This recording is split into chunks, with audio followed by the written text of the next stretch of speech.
the Christian, we believe God made a world that was good, perfect, and flawless. As part of that world, he gave us a choice to live in it or to reject it. And we rejected it. We made a choice. We walked away.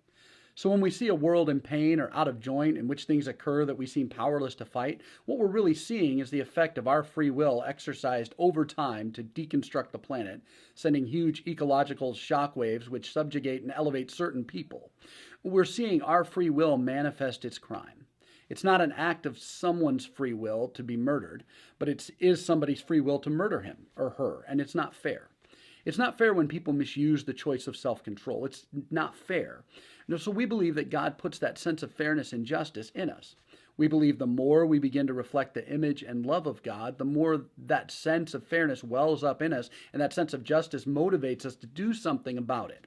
And that motivation is God-given. This is also true in our sense of beauty. We think the world around us is beautiful, but it seems in many ways to be incomplete.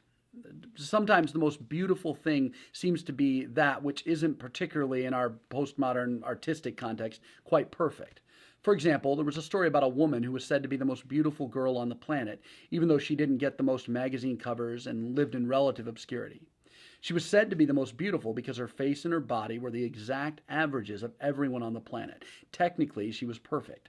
Her nose wasn't too big or too small. Her shape wasn't too wide or too skinny. She was perfect, yet no one had ever heard of her because in our society, we don't elevate perfection. We elevate something just off perfection. We're looking for some other quality, a hint to a larger reality, a deeper beauty. Theologian N.T. Wright says, "The beauty of the natural world is at best the echo of a voice, not the voice itself." This beauty is a signpost pointing beyond itself. The beauty is something that calls us out of ourself and appeals to feelings deep within us. Then the beauty we glimpse in creation can best be understood as one part of a larger whole.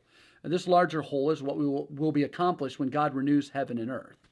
Now, there's a great tendency among evangelical Christians in particular to be cultured and coached into thinking that the world doesn't matter. They see ecological and environmental concerns as of secondary importance because at some point Jesus is going to show up in the sky and we're going to launch up to meet him and be catapulted off of this rock that's going to burn up in fire anyways. But this is bad biblical theology. This is not what the Bible teaches at all, and it's an important distinction for us. The Bible doesn't teach that the earth will be burned up in fire and be destroyed. The Bible tells us that God made the earth and that it was good. The Bible teaches that our souls don't end up being snatched up into heaven, but rather we're given new bodies to live on a new earth, this earth remade. There's a salvation for the earth, a redemption for all the created order.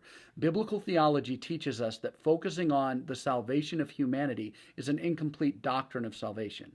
Yes, of course we know that God cares about saving people. But it's also equally true that God cares about saving every living and created thing. When God talks about us being given dominion over the earth, he's using the same kind of language he uses when he describes a good king.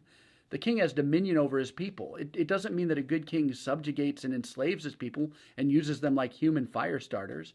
It means he protects and serves and shepherds his people. He does what is in the best interest for his people.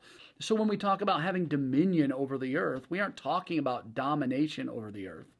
We're talking about responding to that God-given sense we are born with, that we have as a little kid that says, "Oh, look at that butterfly," or "Let's go play outside."